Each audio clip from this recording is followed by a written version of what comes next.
ये उस समय की कथा है जब पृथ्वी पर धर्म और अधर्म के बीच की रेखा धुंधली हो चली थी। जब राजमहलों में जन्म लेने वाले भी वनवास भुगतते थे और वन में पलने वाले बालक देवताओं को भयभीत कर देते थे। आकाश में सूर्य अपनी पूर्ण आभा में था। उसका तेज आज भी वैसा ही था, पर उस दिन उसकी किरणों में कुछ असामान्य था, मानो वो किसी महान रहस्य को पृथ्वी तक पहुंचाने आ रही हो। हस्तिनापुर की राजकुमारी कुंती युवा, सुंदर और अनभिज्ञ दुर्वासा ऋषि की सेवा से प्रसन्न होकर एक ऐसा वरदान प्राप्त कर चुकी थी जो किसी भी स्त्री के लिए वरदान से अधिक भय बन सकता था। जिस देवता का ध्यान करोगी वो तुम्हारे सम्मुख उपस्थित होगा और तुम्हें पुत्र देगा। ये कोई साधारण वरदान नहीं था, ये प्रकृति के नियमों को चुनौती देने वाला विधान था। एक दिन कुंती ने इसे केवल परीक्षण के लिए आजमाया। सूर्य, न कोई कामना न कोई योजना, बस जिज्ञासा। पर देवताओं के साथ जिज्ञासा भी परिणाम मांगती है। आकाश फट पड़ा, प्रकाश ने धरती को निगल लिया और सूर्य स्वयं मानव रूप में उसके समक्ष खड़ा था। तेजस्वी, अडिग, अनिवार्य। कुंती कांप उठी। मैंने तुम्हें बुलाया है, सूर्य की वाणी गूंजी, और देव कभी निष्फल नहीं लौटते। कुंती रोई, गिड़गिड़ाई, पर सूर्य धर्म से बंधा था। उस क्षण जो हुआ वो न स्त्री की इच्छा थी न देवता की क्रूरता, वो काल का निर्णय था। और तब जन्म हुआ एक बालक का, पर वो साधारण नहीं था। जैसे ही उसने पहली बार रोना चाहा, सूर्य की किरणें उसकी त्वचा में समा गई। उसके शरीर पर पहले से ही था स्वर्ण कवच, दिव्य कुंडल। न किसी ने उसे पहनाया न किसी ने उसे गढ़ा, वे उसके शरीर का ही हिस्सा थे। ऋषियों ने कहा, यह बालक अमर नहीं, पर जब तक कवच कुंडल उसके साथ है, कोई शस्त्र, कोई अस्त्र, कोई देवता उसे पराजित नहीं कर सकता। ये सुनते ही स्वर्गलोक में हलचल मच गई। इंद्र ने सिंहासन पर बैठते ही पूछा, क्या ये बालक क्षत्रिय है? बृहस्पति मौन रहे। नारद ने वीणा रोक दी, क्योंकि सत्य यह था, वो क्षत्रिय से भी ऊपर था। वो सूर्य पुत्र था और सूर्य कभी इंद्र का अधीन नहीं रहा। यदि यह बालक बड़ा होकर किसी अधर्मी के पक्ष में खड़ा हो जाए तो स्वर्ग की सत्ता हिल सकती है। इंद्र का मन कांप उठा। धरती पर कुंती उस बालक को देख रही थी जो उसे मां कहकर नहीं पुकार सकता था। समाज, राजनीति, मर्यादा, ये सभी उसके सामने खड़े थे। उसने वो किया जो इतिहास में सबसे अधिक निर्दयी माना गया और सबसे अधिक त्रासदीपूर्ण भी। उसने बालक को एक टोकरी में रखा, पर ध्यान रहे उसने कवच कुंडल नहीं हटाए, क्योंकि जो देवता ने दिया है उसे मनुष्य कैसे छीने। अश्रुओं के साथ उसने टोकरी को नदी में प्रवाहित किया। गंगा नहीं, यमुना नहीं, अश्विनी नदी, मानो भाग्य को भी भ्रम में डाल दिया गया हो। सूर्य देख रहा था, पर देवताओं का धर्म हस्तक्षेप नहीं करने देता। उसने केवल इतना कहा, यह बालक अपमान में पलेगा, पर तेज में किसी से कम नहीं होगा। इसे दान देना प्रिय होगा और वही इसका अंत लिखेगा। नदी बहती रही और फिर एक साधारण रथ चालक अधिरथ और उसकी पत्नी राधा, उन्हें टोकरी दिखी। खोला और जो देखा वो बालक नहीं, मानो सूर्य का अंश था। राधा ने उसे सीने से लगा लिया। देवताओं ने जिसे छोड़ा उसे मैं नहीं छोड़ूंगी। उसी क्षण एक इतिहास ने जन्म लिया। नाम रखा गया वसुसेन, पर संसार उसे उस नाम से नहीं जानेगा। स्वर्ग में नारद ने इंद्र से कहा, जिस दिन ये बालक अपने कवच कुंडल का रहस्य समझ जाएगा, उस दिन देवताओं को भी दान मांगने से पहले सोचना पड़ेगा। इंद्र चुप रहा, क्योंकि उसे पता था युद्ध महाभारत का नहीं, कर्ण के भाग्य का होगा। ये कथा अब राजमहलों की नहीं, अब ये कथा है धूल में खेलने वाले उस बालक की, जिसके शरीर पर सूर्य का कवच था और भाग्य में अपमान की ज्वाला। अधिरथ का घर छोटा था, मिट्टी की दीवारें, लकड़ी की छत और जीवन भर का श्रम। पर उस घर में एक बात असाधारण थी। जब बालक वसुसेन हंसता तो जैसे प्रकाश फैल जाता। राधा उसे देखती और सोचती, ये बालक मेरा है, पर कहीं ये मुझसे बड़ा तो नहीं। बचपन से ही उसकी देह असामान्य थी। अन्य बालकों को जहां चोट लगती वहां कर्ण मुस्कुरा देता।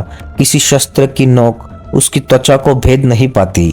कवच उसकी देह का हिस्सा था, कुंडल उसकी आत्मा की तरह, पर वो ये सब नहीं जानता था। गांव के बालक खेलते थे, धनुष, तीर, भाले।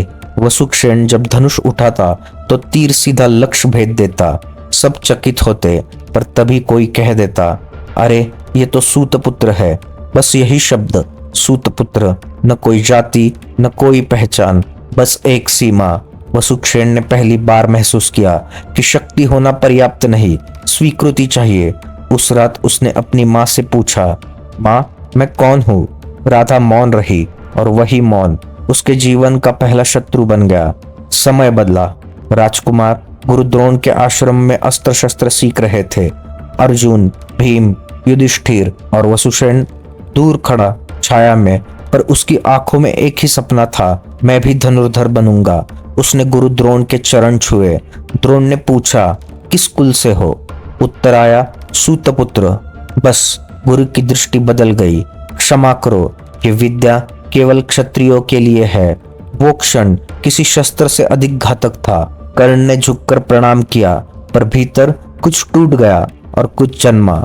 उस रात कर्ण ने आकाश की ओर देखा। सूर्य अस्त हो रहा था। उसने पहली बार सूर्य से बात की, यदि तुम मेरे पिता हो तो मुझे केवल शक्ति नहीं, पहचान भी दो। उत्तर नहीं आया, पर उसके भीतर अग्नि जल उठी। वो चला गया परशुराम के आश्रम की ओर।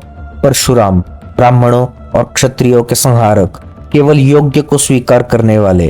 कर्ण जानता था, यदि सच बोला तो द्वार बंद। उसने कहा, मैं ब्राह्मण हूं। ये झूठ नहीं था, क्योंकि उस क्षण उसका कोई कुल नहीं था। परशुराम ने उसे शिष्य बना लिया। वर्षों तक कर्ण ने विद्या सीखी। वो अस्त्रों को केवल चलाता नहीं था, समझता था। पर एक बात अजीब थी, जब भी कोई अस्त्र उसके शरीर को छूता वो निष्फल हो जाता। परशुराम ने एक दिन कहा, तुम्हारे शरीर में कोई रहस्य है। कर्ण मौन रहा, क्योंकि वो स्वयं उस रहस्य को नहीं जानता था। एक दिन परशुराम की जांघ पर कर्ण बैठा था। एक कीट ने उसकी जांघ में काट लिया।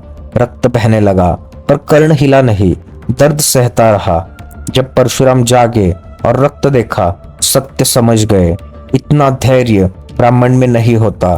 कर्ण मौन रहा। परशुराम क्रोधित हो उठे, तुमने मुझे धोखा दिया, इसीलिए शाप देता हूं। जब तुम्हें सबसे अधिक उस अस्त्र की आवश्यकता होगी, तब तुम उसे भूल जाओगे।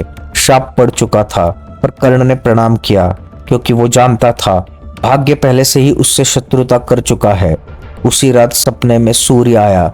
उसने कहा, तुम्हारा अंत अस्त्रों से नहीं होगा, पर तुम्हारा मार्ग त्याग से तय होगा। कर्ण जागा। उसने पहली बार अपने शरीर को ध्यान से देखा। उसने कवच को महसूस किया, जो कभी उतरा नहीं, और कुंडलों को, जो कभी बोझ नहीं लगे। पर अभी भी वो नहीं जानता था कि यही उसका वरदान भी है और शाप भी। हस्तिनापुर, राजकुमारों का प्रदर्शन, अर्जुन की जय जयकार, और तभी एक स्वर, मैं भी युद्ध कर सकता हूँ। कर्ण। संपूर्ण सभा सन्न। द्रोण चुप। कृपाचार्य ने पूछा, किस कुल से हो? वही प्रश्न, वही उत्तर, सूतपुत्र। हंसी, अपमान, पर तभी दुर्योधन उठा। उसने कर्ण को गले लगाया, आज से तुम अंग देश के राजा हो। उस क्षण कर्ण ने मित्र पाया, पर साथ ही भाग्य ने एक और गांठ बांध दी। स्वर्ग में इंद्र ने देखा, वो बालक अब पुरुष बन चुका है। नारद ने कहा, और उसका कवच कुंडल अभी भी उसके साथ है। इंद्र जान गया, उसे पराजित करने के लिए युद्ध नहीं, दान चाहिए, और यही से एक छल की तैयारी आरंभ होती है। ये वो समय था जब युद्ध की भूमि कुरुक्षेत्र अभी मौन थी, पर देवताओं के मन में रण पहले से छिड़ चुका था, और उस रण का केंद्र था कर्ण। स्वर्गलोक में इंद्र को नींद नहीं आती थी। हर बार जब वो आंखें बंद करता, उसे वही दृश्य दिखता। कर्ण युद्ध भूमि में खड़ा है, उसके शरीर पर सूर्य का कवच चमक रहा है, और अर्जुन का हर अस्त्र उससे टकराकर निष्फल हो रहा है। वज्र भी व्यर्थ, पाशुपत भी मौन। इंद्र जानता था, जब तक कवच कुंडल कर्ण के शरीर पर है, तब तक अर्जुन केवल पुत्र है, विजेता नहीं। नारद ने धीमे स्वर में कहा, उसे छीना नहीं जा सकता, केवल मांगा जा सकता है। इंद्र समझ गया, क्योंकि कर्ण की सबसे बड़ी शक्ति उसका अस्त्र ज्ञान नहीं था, उसका दान। धरती पर एक सुबह कर्ण सूर्य को अर्घ्य दे रहा था। किरणें सीधे उसके मुख पर पड़ रही थी। तभी सूर्य स्वयं प्रकट हुआ, पहली बार इतने स्पष्ट रूप में। वत्स, उसकी वाणी भारी थी। आज तुम्हारी परीक्षा है। कर्ण चौंका। इंद्र ब्राह्मण का वेश धर कर आएगा, वो तुमसे तुम्हारा कवच कुंडल मांगेगा। कर्ण का शरीर स्थिर रह गया। उसे मत देना, सूर्य ने कहा, मैं तुम्हें बदले में अमोघ शक्ति दूंगा। कर्ण ने सिर झुका लिया पर कुछ कहा नहीं। सूर्य समझ गया, ये पुत्र देवताओं से भी एक कदम आगे सोचता है। सूर्य अंतर्धान हो गया। कर्ण वही बैठा रहा। उसके मन में प्रश्न नहीं था, उत्तर था। यदि मैं अपने प्राणों की रक्षा अधर्म से करूं तो मैं कर्ण नहीं रहूंगा। उसने कवच को स्पर्श किया। पहली बार उसे वो बोझ लगा। दोपहर एक तेजस्वी ब्राह्मण आया, मृदु स्वर, नेत्रों में विचित्र चमक। दानवीर कर्ण, उसने कहा, मैं याचक हूँ। कर्ण मुस्कुराया, जो मांगो दिया जाएगा। ब्राह्मण ने सीधे उसकी आंखों में देखा, मुझे तुम्हारा कवच और कुंडल चाहिए। सभा स्तब्ध। राधा कांप उठी। दुर्योधन चीख पड़ा, ये अन्याय है। पर कर्ण मौन। कुछ क्षण बाद उसने कहा, तथास्तु। कर्ण ने कोई शस्त्र नहीं उठाया, कोई मंत्र नहीं। उसने स्वयं अपने कवच को देह से अलग करना शुरू किया। रक्त बहने लगा। देवता भी दृष्टि फेरने लगे। कवच जो जन्म से उसकी त्वचा था अलग हो रहा था, और कुंडल जो उसकी पहचान थे उतर रहे थे। धरती कांप उठी। आकाश रो पड़ा। जब वो कार्य पूर्ण हुआ, कर्ण खड़ा था, नग्न देह नहीं, नग्न भाग्य। ब्राह्मण कांप उठा। उसने वेश त्याग दिया। इंद्र सामने खड़ा था। इंद्र ने कहा, वर मांगो।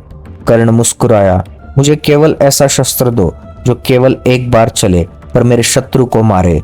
इंद्र ने वसावी शक्ति दी, पर वो जानता था ये सौदा उसकी पक्ष में नहीं था, क्योंकि उसने कवच पाया पर कर्ण को खो दिया। स्वर्ग में नारद ने कहा, आज दान हुआ, पर देवता छोटे पड़ गए। बृहस्पति ने कहा, ये मनुष्य नहीं, ये आदर्श है। राधा रो रही थी। दुर्योधन मौन था। कर्ण ने कहा, आज यदि मैं मर भी जाऊं तो अपराजित रहूंगा, क्योंकि उसने सिद्ध कर दिया था शक्ति छीनी जा सकती है पर मर्यादा नहीं। उसी रात परशुराम का शाप हवा में गूंजा। धरती ने भी मन में कुछ ठान लिया। अब शेष था केवल अंतिम अंक, जहां कर्ण युद्ध में नहीं इतिहास में उतरेगा। कुरुक्षेत्र, वो भूमि जहां रक्त गिरने से पहले ही भाग्य निर्णय सुना चुका था। आकाश धूसर था, धरती मौन, और बीच में खड़ा था कर्ण। अब उसके शरीर पर सूर्य का कवच नहीं था, कुंडल भी नहीं, पर जो था वो उससे कहीं अधिक प्रखर था। अड़िगात्मा। जब कर्ण ने रथ पर चढ़ते समय पूर्व दिशा की ओर देखा तो सूर्य अस्त हो रहा था। एक क्षण को उसकी आंखें भर आई। पिता, उसने मन में कहा, आज तुम्हारा पुत्र न कवच से लड़ेगा न वरदान से, केवल धर्म से। उसका सारथी था शल्य, और वही उसका मौन शत्रु भी। हर वाक्य में तिरस्कार, हर संकेत में अवमानना। पर कर्ण चुप रहा, क्योंकि उसने जीवन भर अपमान को ही अपना कवच बनाया था। रणभूमि में दो सूर्य आमने सामने थे, एक इंद्र का पुत्र, दूसरा सूर्य। पर अंतर यह था, एक के पास देवताओं की सहायता थी, दूसरे के पास केवल उसका वचन। तीरों की वर्षा हुई। कर्ण का हर अस्त्र अचूक था। अर्जुन विचलित होने लगा। इंद्र ने आकाश से देखा और पहली बार डर महसूस किया। तभी एक क्षण कर्ण का रथ धरती में धंस गया।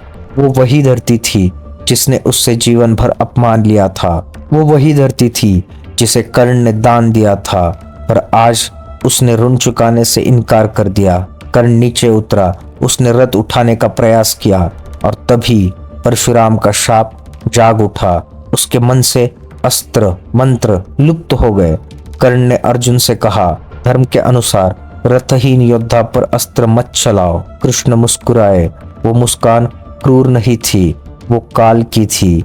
जब द्रौपदी का चीरहरण हुआ तब धर्म कहा था? कृष्ण ने पूछा। कर्ण मौन रहा, क्योंकि उस प्रश्न का कोई उत्तर नहीं था। कर्ण ने अंतिम प्रयास किया। उसने वसावी शक्ति उठाई, पर वो शक्ति एक बार चल चुकी थी। घटोत्कच मारा जा चुका था। अब शेष था केवल मृत्यु। कृष्ण ने संकेत किया। गांडीव उठा और वो बाण चला, जो केवल कर्ण को नहीं, एक युग को भेद गया। कर्ण गिर पड़ा। धरती कांप उठी। आकाश मौन हो गया। उस क्षण सूर्य अस्त नहीं हुआ, सूर्य रोया, उसकी किरणें धुंधली पड़ गई। देवताओं ने मुंह फेर लिया, क्योंकि आज एक मनुष्य उनसे ऊंचा सिद्ध हो गया था। कृष्ण कर्ण के पास आए। कर्ण ने आंखें खोली। कृष्ण ने कहा, तुम कुंती के पुत्र थे। कर्ण मुस्कुराया, मुझे पता था। उसने कहा, पर देर से। उसने अंतिम सांस लेते हुए कहा, मेरी माँ राधा थी, वही रहेगी। कृष्ण नतमस्तक हो गए। कर्ण मरा, पर तब भी धरती से स्वर्णिम प्रकाश उठा। वही कवच, वही कुंडल, वे अब किसी शरीर के नहीं थे, वे बन चुके थे सिद्धांत। कवच मतलब आत्मसम्मान, कुंडल मतलब दानशीलता। जो इन्हें धारण करता है वो कभी पराजित नहीं होता।